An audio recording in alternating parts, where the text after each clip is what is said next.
What's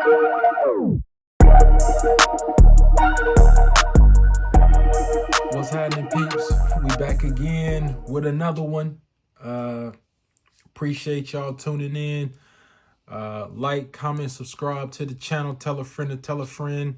As always, I appreciate all the feedback I've been getting. Keep it coming. Let me know what you want to hear more of. I want to deliver more of what you want to hear. And so I want to come into the final piece of this week's chapter in terms of, setting yourself up for success with a new manager. It's just something that happens for a variety of reasons here. And so we've talked about so far in our different discussions here, making a strong impression.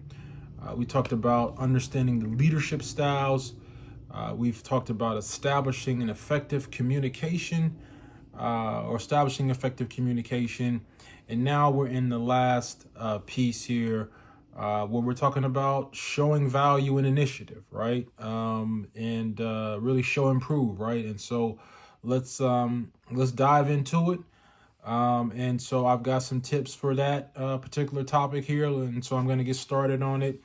The first thing I'm going to say is when you get this new manager, things that you can do to show value and initiative is try to go ahead and get some quick wins, right? If there's quick things that can be resolved quick or things that you can go ahead and get finished quickly right away, that is an awesome way to kind of demonstrate your value, showing that you have the ability to solve problems, get things done efficiently and effectively.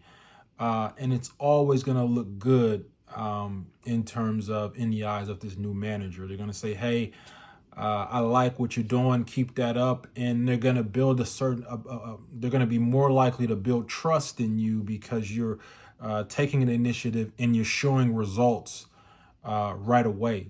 And some of it is getting the quick wins or getting things completed quickly, but it's also, catching problems early that they may not be aware of, right? And so when we talked about that communication and understanding their leadership style and, making that first impression, there are certain things that they just don't know in some way, of shape, or form, just because of them stepping into this new role that they're taking on, or this new challenge that they're taking on. And so you may be able to give them some tips, some insight that's not really in the fine print or the manual, if you will, just because of your experience within the role that you've been in as well. And so try to look for opportunities where you can try to give them some quick insights, some quick preventative things that they can do from their side, or things to be able to look out for. Maybe because your prior manager, it took them a little bit of a longer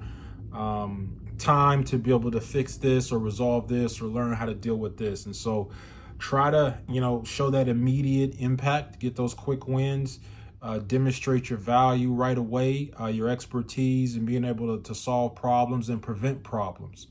Is a great way to kind of set yourself up for success and set the manager, the leader, up for success there as well. So the next one I have here is part of, like I said, taking initiative, right? Take ownership, right? Be accountable for what you're responsible for, first and foremost, right? Get your work done, get it done on time, ahead of time if you can, if needed, or if you have the ability to do so. If you say you're going to do something, follow through on it, like you said, right? So be true to your word, take that ownership or accountability for what you're responsible for. And anything that you decide that you're going to take on as an additional responsibility, stay true to it, complete it, right? Do what you said you were going to do. And it's a really good way, again, just to continue to build up a level of trust with your new manager, because they see the work that you're doing. They see you taking ownership of what you're supposed to do, and you're getting it done correctly, efficiently, appropriately, and on time. as well. And so it's really just taking ownership for what you're responsible for, right? A lot of times you get a new manager and you're so quick to just kind of make excuses, complain, and you want to, try to give that insight. I talked about it previously as far as giving feedback and receiving feedback, but make sure that you understand there's a certain level of accountability that you have to take ownership for your work, your task, what your job asks for you on a day-to-day basis there.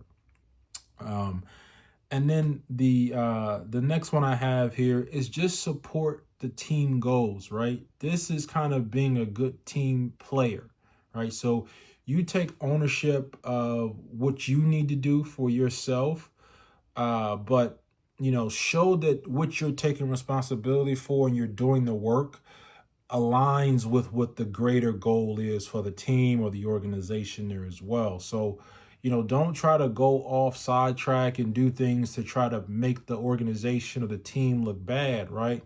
Make sure that you're getting things done that will work towards the greater goal or the bigger picture, if you will.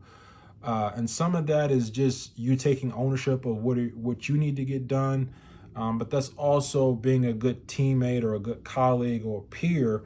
And that's why I said taking some additional follow through if you're able to support or help someone else out, doing their job. And some of that is just as simple, easy as just getting your work done, maybe on time or possibly a little bit earlier so that you can give your peer, your colleague, your team member the proper window that they need to be able to get things done, or a little bit of a buffer, extra time to be able to get things done. So try to be a good team player, support your team's goals. Make sure that you're communicating not just with your new manager, but also your team in terms of kind of how you're trying to make this all be successful, this new kind of dynamic, a new manager and your peers, and how you're trying to lead the charge, if you will, of making sure that this is going to be a successful partnership or collaboration between you and this new manager, because it essentially is a partnership or a collaboration, right? I know there's a chain of command, but you're working together, right? They need you and you need them, right? So that's a partnership. So understand that your peers need you. And so definitely do your best to be a team player and try to do your part to help set your peers up for success there as well. So, support the team goals. Always think about the bigger picture. Make sure that you're doing what needs to be done that ultimately aligns with the big picture, the big goals that need to be done for the org or for your team business unit there. And then the last one I have here is just, in this process, right, be patient, right, because you're trying to be, show value, take initiative, but understand it's not all going to come in one day.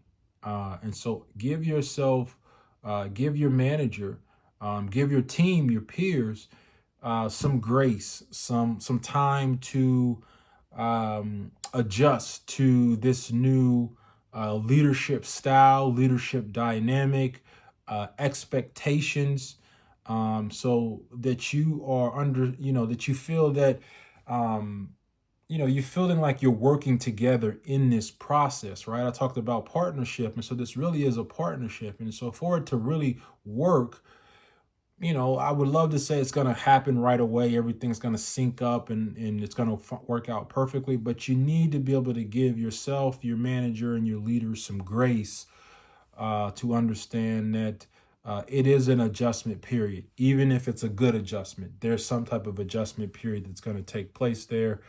And it shouldn't be, the whole tenure of your job, if for the most part, if you're going to be in that job for a long period of time.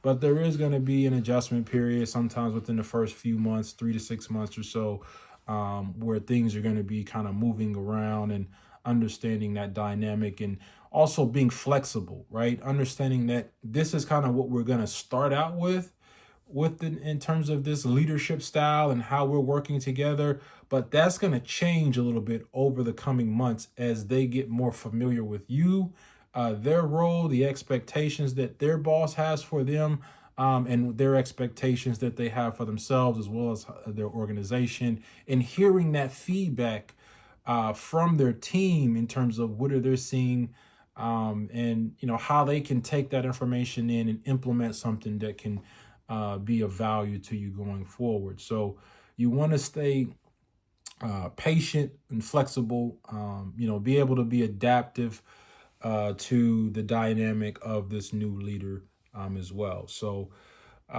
that's kind of what I wanted to go over, by focusing really on these 4 areas here. We talked about them again. I just want to recap for it. Make a first impression, make a good first impression, make a strong first impression, to set yourself up for success in terms of presenting yourself in a great light and a professional light. Understand the manager's leadership style that they are, or the leader's manager, because could be a director, but just understanding their leadership style and how you can, work with that style and in the dynamic of their in the dynamic of how they tend to manage, or their expectations, if you will. And establish effective communication line, right? It's important for you to be able to give feedback, but receive feedback, and make sure it's done in a proper way, an effective way, a respectful way, but a way that you understand it. We're providing this so that we can both be better in the future, right? We're not just providing this so that we can complain. Like, I'm providing you feedback because I think this is something I think we can improve on, and vice versa. You're providing me feedback because you feel this is something that I can improve on. And if we both work on these things, we'll have a better partnership going forward there. And then just the last one here, just showing value and initiative, right? Get those quick wins. If there's opportunities for you to solve some issues early or prevent some problems, make sure you're addressing that, taking ownership, and being a good team player on it as well.